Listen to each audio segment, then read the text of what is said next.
اللہ۔ اسی لیے حضرت اقبال نے کہا کہ ایک ہو مسلم حرم کی پاسبانی کے لیے۔ جنوبی افریقہ میں بھی اسلام کا بول بالا ہوگا انشاءاللہ۔ ایک ہو مسلم حرم کی پاسبانی کے لیے، نیل کے ساحل سے لے کر تاب خاک کا شغر۔ اور دوسری مرتبہ حضرت اقبال نے لکھا کہ کافر ہے تو شمشیر پہ کرتا ہے بھروسہ، کافر ہے تو شمشیر پہ کرتا ہے بھروسہ، مومن ہے تو بے تیغ بھی لڑتا ہے سپاہی۔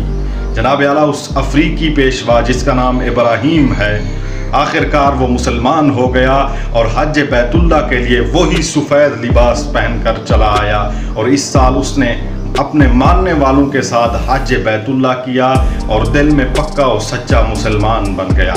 دعا ہے کہ اللہ تبارک و تعالی مسلمانوں کو بھی بہتر کرنے کی توفیق عطا کرے، مسلمانوں کے دل صاف کر دے، اور جو غیر مسلم ہیں اللہ تبارک و تعالی ان کو بھی اسلام میں داخل ہونے کی ہدایت دے۔ آمین ثم